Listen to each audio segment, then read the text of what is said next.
Hey, it's Levi Bloom from Bloom Bike Shop here, and today we are going to be patching a tube. Now this takes a little longer than just replacing the tube, but it's a lot cheaper and it'll work just as well if you do it properly. So let's get started. First, here we have a tube which has a hole somewhere. So the first thing we want to do is find out where the hole is. And the easiest way to do that is to put some air in the tube.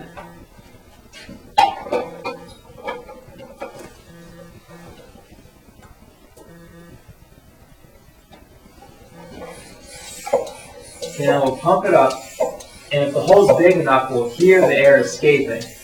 And I can kind of hear it right over here. I'm getting some air in there.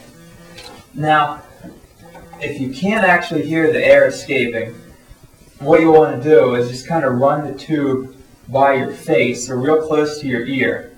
Your face's skin is a lot more sensitive than your hands. So if you're running the tube around here and there's air coming out of it, you'll feel it. And I've pinpointed the leak right here. So once you find the leak, you can come over to your bench and you let out any of the air. Okay. So just remember where the leak is. And first we'll just kind of wipe anything off, make sure it's clean, and get out our patch kit. And here we have our glue, our sandpaper, and a patch. Okay, so now what we'll do is grab our sandpaper, and we want to scuff up a nice section all around the puncture. And you want to make sure you scuff up just a little bit bigger than the patch you're going to put on it. This will help it stick properly.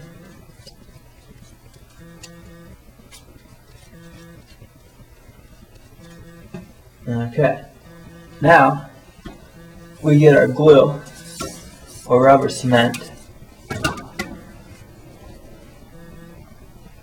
Open it up.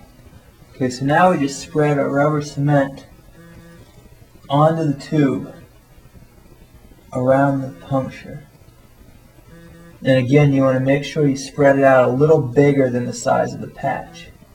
Just put a nice thin coat all around there. And it goes on clear. And what we actually want to do now, once we get it on there, is just wait a few minutes so it dries. And you want it to dry before you put the patch on there, because it'll work a lot better like that than if you were to just put the patch on. So we're just going to let that there until it gets cloudy, and then we'll know it's dry. Okay, now you just kind of wait for this to dry, and it's starting to look a little cloudier than it was, and it's been a few minutes, so I think it's about time we can put our patch on.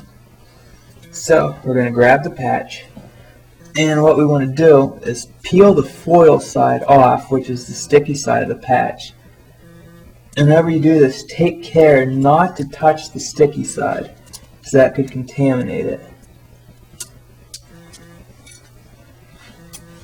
And now we're going to press this onto the tube right over the puncture.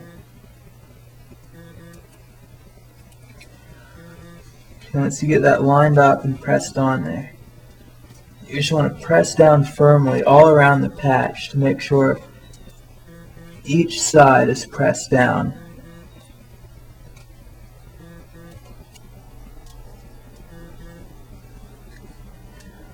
And you can also work at it to make sure you force out any air bubbles that might be in there.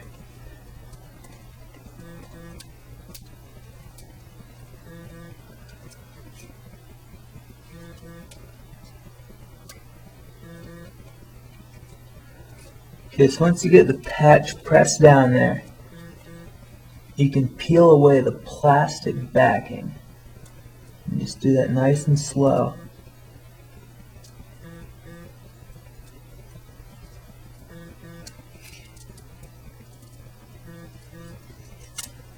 And once you get that off, you can work down on the edges of the patch. You're so sick, Mom.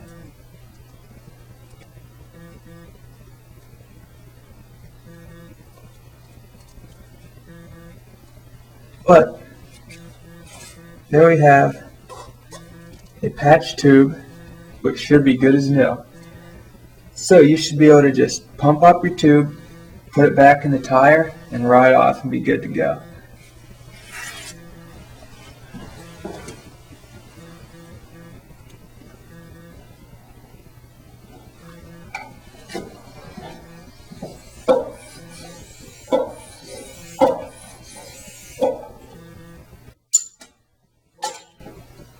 And our tube holds air now.